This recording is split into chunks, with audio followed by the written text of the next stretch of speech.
What's up, guys? Obviously, it's Captain Obvious, and I get constantly asked on YouTube, on Twitter, on any sort of social media website, what gaming accessories I use and what I recommend people to use. Now, I put together an ultimate guide to show you guys exactly what I use for gaming, and I'll be telling you guys exactly what my recommendations are for certain situations and areas of gaming accessories. I'll be covering my Astro headset, the SCUF controller, and the Razer Naga for PC gaming. Now, my one main goal with this video is to give you guys the best tools to play video games better. I am in no way, shape, or form selling these products to you. All I'm doing is giving you guys a friendly recommendation and give you guys some honest advice based upon my experiences and my overall satisfaction with these products. Like I said, it is not a paid review whatsoever. I will give you guys the downsides to certain things, so that makes it seem like I'm not getting paid at all for this. I want to kind of stress this a lot because on today's YouTube era, there's a lot of things going around with people selling out, but who would ever want to sponsor me? I only have 3,000 subscribers. So the first controller I'm going to be talking about is the SCUF controller, and actually that's the only controller I'm going to be talking about. And the SCUF controller is a great modded controller, and now it's not a traditional modded controller. All it does is it gives you more tools to be more versatile in gaming. So it has buttons on the back, and it makes your overall experience with the controller, such as aiming and moving, a whole lot easier. Now I have some actual in real life footage to show you guys regarding the SCUF controller, so I'll switch over to that now, and I'll come back in a little bit. Alright guys, so now I'm going to show you guys the features of the SCUF controller. Now I have the SCUF Elite. I'll provide a link in the description to what exactly this controller is about. So look down there in the description if you want to see exactly what it's like. So what I got here is the controller. It looks a lot different than a traditional Xbox controller. As you can tell, the buttons here are colored, the sticks look different, you can still see the Xbox button in the middle, and the color scheme is different. But this is just the controller I've been using probably for the past 8 months since I got this one. I had an older one right here that one of the problems with this one was that the sticks here, they wouldn't move as fast enough as they're supposed to. Like, they eventually got slower to rotate. But the thing about the SCUF controller, which is what I'll start out with, is that the sticks here are domed. So as you can see here, they have a little bit of a curvature up here. Instead of dipping in like these ones do, these ones have a curvature on the top. And there's two things that this does for you. Number one, it makes your aim a little bit more precise with the gun. What it will do is it kind of acts like a mini FPS for you. You can move it like this, and it gives you a little bit more precision than it does with a traditional control stick. The other thing that it does special about this dome is that it provides you a little bit more control. I mean, when you had here with this, your thumb was in one spot. But no matter where you put it on here, in my opinion, you have like excellent control of the stick, which is really great. The other thing great about both the control sticks is that you can rotate this freely. There's no like sticky rotation. So, like, I think it's guaranteed that whenever you buy one of these things, they'll never stop rotating as well as they do, which is great. Another cool thing about this is that you can get grip paint sprayed on this thing, so whenever you get sweaty and you're gaming a lot, it won't fall out of your hands, it won't slip, things like that. I actually experienced that a few times. I also got these buttons blacked out, and this as well. I think it's better for like training, so that you don't have to rely too much on your eyes to look at these buttons. I mean, I have it memorized right now, but in the case of, using the controller when you haven't gotten used to the Xbox controller completely, it helps out a lot because you don't have to look at them, and you can memorize them better. I also got this thing blacked out because it just looks badass. But the real thing about this is that on the back, and this is where all the magic happens. Now, I have my rechargeable battery here, which is, why would you not have a rechargeable battery for your Xbox controller? But these are the two things that really sold this controller for me. These are two back paddles. You can see them right here. You can see the screws there and there. What these do is they are assigned to buttons on the front of the controller. So my left paddle here is assigned to A right here, and my right paddle here is assigned to B. So the reason I have A and B is primarily for the fact that once I start playing Call of Duty again, I will need A to jump better and B to knife while in tactical mode. But in Battlefield 3, there's also many functions that'll help it out when using these functions here. A is great so you can jump easier, and B is a really nice way to actually move and shoot while planting an objective. So you know usually when you're playing with an Xbox controller you have to hold B here and you don't have access to this stick here. But now you can just hold this here and you have free movement of here and you can aim while planting a bomb and defend yourself at the same time. It works great and it really helps me out. Alright, so there's another thing about this controller that is great as well. We have something called hair triggers. There's a little hole, wait for it to focus. See this hole here and a hole there. Alright, so these both, you can put an Allen wrench in here and you can rotate them to adjust the height at which these triggers are. So let's get a good view here. Wait for it to focus. Come on. Alright, so it's going to take a little bit. So you can see this height here. Now let's bring in a regular Xbox controller. Look at the height of this. See how much higher that is compared to the SCUF controller? So that's one of the advantages of this, is you can lower it to the sweet spot, where you only have to tap it the tiniest bit to fire a weapon, which is really great. You have it on both sides. You can adjust them differently. So usually on the left trigger, I have mine go a little bit more because ADS requires the action to aim down sights is a little bit lower than it is to fire. And then on this side, I usually have it a little bit higher than here because on some weapons, you have to pull the trigger to certain distances that are lower on the push down scale than it is on here, so which is good. Now, the other thing is here, these are called trigger stops. What they'll do is when you pull your trigger down, they'll stop it. See that? They'll stop it before it goes all the way down, which allows for greater rapid fire capabilities on semi-automatic weapons. Another thing it does is that now you only have to push it down so far that your reaction time is increased because you have to go bump instead of with the regular one, you go like this. Bum. See how fast that is compared to this. See, that's really awesome. The one disadvantage on Battlefield 3 is that these trigger stops don't allow you to fire the shotguns, sniper rifles, and the 44 Magnum and the MP412. That's what I've run into so far, and they don't let you drive the tanks and vehicles as fast. It doesn't really bother me because I don't use the tanks and the vehicles as much, and I moved away from the 44 Magnum back to the 93R because of this.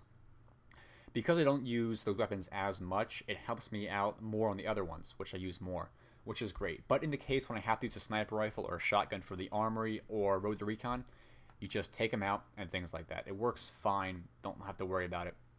But if you guys are getting this primarily for Battlefield, I recommend not buying the trigger stops because SCUF actually recommends you not taking them out because they will damage the trigger.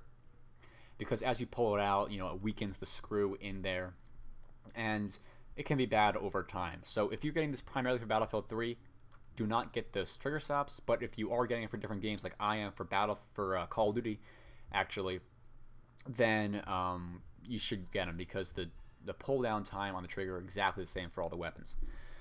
But that's just a quick overview of what the SCUF controller does. It's a great option. I just got it the other day in the mail, and I'm already loving it. So let's move back over to the gameplay, and I can talk about something else. Alright, so now that is the SCUF controller, and if you guys are very serious about gaming and you want to play as best as possible, I highly recommend picking that controller up. For me, the SCUF Elite was about $170, but you can probably get it cheaper for like $110 on different models, but I customized that to my liking. But if you just get the standard SCUF controller, it'll probably be about $110 to $120, which is still a good deal for a very, very good controller. Now let's talk about headsets. Now headsets are a very hot topic these days in regards to what headset, wow, I should really get. So my recommendation, and it will always be Astro. Astro is what you get the best for your bang for your buck. There is no denying the fact that the amount of money you pay for an Astro headset really keeps up with the quality of the headset. I have the A30s, there's A40s and A50s as well. The A30, in my opinion, is probably the best for the value of it. It's only about $200, and there's other headsets out there that are about the same price that are a lot worse than the A30s. So I'm going to quickly switch over to some other footage showing you guys about my A30s, and then after that, I'll move into a quick conclusion about the A30s, and we'll talk about the Razer Naga after that. Alright, so now let's take a look at the Astro A30 headset. Now this can apply to the A40s and the A50s as well. There's a few differences though. The A40s are a little bit bigger than the A30s. They're a little bit thicker on the earphones. They have more room for your ears as well. The exact same technology for sound are in the A40s as they are in the A30s. The A50s, however, are only one sort of unit. The headset itself has both the mix amp and the headset technology inside of it without the need for an external mix amp, which you will need with the A30s. The A30s and 40s also have the option of being wired and wireless, while the A50s is only wireless. So that's something to keep in mind. So the A30s are a sort of probably the most versatile they have on their line. They look like this. So I'll show you guys. This is the Astro A30 headset. This is, I think it's about 3 inches wide across this way. And, you know, up and down for like 4.5 inches. It's a nice cup to grip around your ears. And this is what they look like. They look stylish. They're not too big. And they are very nice in terms of sound quality. The other thing that you have with the Astro A30s is this. This is the mix amp. So the mix amp is a wireless receiver of where from the base station, which we have right here, this sends a signal to this. All right. So this picks up the signal and then through many different cables, which I have right here, which I rubber band together for, you know, easier use. Through those cables, it sends this Dolby Digital 7.1 surround sound into the headset. And you'll get full surround sound into these. There's 7 speakers. There's, I think, 3 across this way. There is 3 this way, or 2 there, 1 there. And then there's a subwoofer or something down in here. So there's 7 different speakers inside of this thing at once, which is really cool. And the way to get 7.1 surround sound is in the back of this, there is an optical in port. You have to put an optical cable into there in order to get 7.1 surround sound. Now that is included with all the Astro headsets. And in the back of your Xbox 360 console, there's also an optical in port or an out port where you can plug that in there and you get full surround sound with these things. The other cool thing about the Astros is that their customer support is great. Recently, like I said, this headset broke, and I just got it back today, and I got a free replacement on the mix amp. This is usually costs about $60, so I saved a lot of money, and by sending it for repair. And the headset itself rarely breaks. I don't run into any problems. The mic itself, it has 2 actually. There's one in here, which is part of the quick disconnect cable. And the other mic is this. It's a boom mic, all right? So usually I plug this into here. It's pretty cool. And then it just looks like this. It's non-adjustable. It's, it's flexible, but you can't like rotate it around like that and make it stick. It just stays right there. The sound quality is good and things like that. So what I recommend for the A30 headset is if you guys are very serious about your in-game performance and you want to make sure you hear enemy footsteps the best. I recommend the A30s, but if you really want to go high-end, go with the A50s. There's no reason to get the A40s anymore because of the fact that they're just middle of the line and the price is just a little higher than the A30s and a little bit less than the A4 and the A50s. The thing about the A30s is that they're the most versatile. They can be used with Xbox, PS3, and PC, the easiest out of all 3 headsets, which is really cool if you guys are multi-platform. But that's just about it for the overview of the A30s. Let's move back into the gameplay, and I'll give you guys a quick conclusion. So that's the Astro A30 headset. I have complete satisfaction with this headset. It works great for me, and I couldn't recommend anything else in terms of company and exact model. Now, this is the point where you guys who only care about the headset and controller can click off of the video. For now, looking at some PC gaming recommendations, that's the Razer Naga, which is great for MMO gaming and gaming on the PC in general. It's only going to take a few minutes for me to go over this mouse. It's pretty self-explanatory. It's easy to use. So let's quickly switch over to some more footage of this headset, and then we'll talk about it a little bit more after the in-real-life footage. Alright, so now I'm going to quickly talk about the Razer Naga gaming mouse, which is the gaming mouse that I use for all my PC gaming needs, my PC editing needs, anything I do on my computer, I use this mouse for. So I have the Molten Edition, which is the cheapest edition, and it's also, in my opinion, the coolest looking edition. There was also a 2012 version, which is just pure green with the lights. The rest of it is black. It does not have this cool, like, flashing Molten thing. The other one is the Razer Naga Epic, which is a $120 mouse, which is completely wireless, which is a good option if you guys are on the move, but it's twice as expensive as this one is, so I wouldn't recommend that one. But the Razer Naga Molten Edition is the one I have, which is a very, very great mouse. There's a few things that are, you know, most important about this thing. Here we got 12 buttons. These are assigned to 12 buttons on your QWERTY keyboard. So if I, you know, quickly come down here, I can show you. Those buttons are assigned to 1 through 0, and then I believe these two here. So this is 1 to 12, all right? So from equal to 1 is what the Razer Naga has from 1 to 12. All right, let's put this back.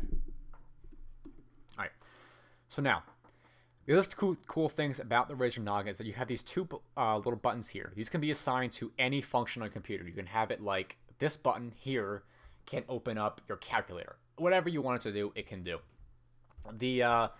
It's also a laser mouse, so it's not infrared or ball track mouse. So it has very good performance, very good precision. It also has two different modes here, 1, 2, 3, and numpad mode. So this will assign to the top buttons on your QWERTY keyboard, and the numpad version will assign it to the number pad on your keyboard, like I have right there. All right. So the cool thing about the Naga, other than these buttons here, is its sensitivity. It has 3500 DPI, or 3500 dots per inch, meaning the sensitivity of this thing is awesome. I can move it even the tiniest bit and move my mouse over here. Can you guys see that? All right, you can see my mouse right here. Bam. That was probably, I don't know, a millimeter of movement. And then this is going to be probably like 2 or 3 inches of movement. Over there, over there. I'm barely moving my mouse right here. Probably about 2 or 3 inches right here to get it all the way across here and back. It's really awesome sensitivity. You can increase the acceleration, things like that. And you also have your own program for customizing it. I know you can't see it too well, but it's the best I'm going to be able to do. You can assign over here different functions to the mouse here for certain buttons. And then here you have your different profiles. See, this is World of Warcraft. You can do traditional profiles for, you know, normal, everyday browsing on your computer. But that is basically an overview of the Razer Naga. It does take a while to get used to. That's the one disclaimer I have for you guys. If you guys are hesitant about buying a gaming mouse, the problem with this is that these 12 buttons here will take a while to get used to. And if you guys are primarily FPS shooters and you know, players, don't worry. This will still function exactly the same way for you. Just assign your key bindings to the number pad. Switch this down, and you can press 1 through 12 here, which will be, you know, yet again, going from top left to bottom, which will be 7 to period. And you can really do some damage with this weapon. Wow, what am I saying? With this mouse, even in an FPS, because you just have your key bindings all on here, and it's very easy access. So it's a great mouse. I highly recommend it. Now, let's go into the conclusion of the Razer Naga and the conclusion of the entire video. So now, the Razer Naga is probably the best gaming mouse out there for pretty much any genre of games. And the Death Adder is also a great option, as is some of those other Logitech ones. But in my experience, and from the mouses that I've owned the Irachi, this Razer one, and another Logitech one, I've come to the conclusion that the Razer Naga is better than most other Razer products that I've used. And I just overall recommend it more than any other gaming mouse. It works the best, and it just works great for me. So I hope you guys enjoyed today's video, and you guys got a good idea of what exactly I use to perform well in video games. It really helps me out a lot. And so if you guys enjoyed today's video, remember to give it a thumbs up. That really helps out a lot. Give it a like rating, please. Follow me on Twitter. Link is down in the description. And as always, rate, comment, and subscribe. And I'll see you guys later.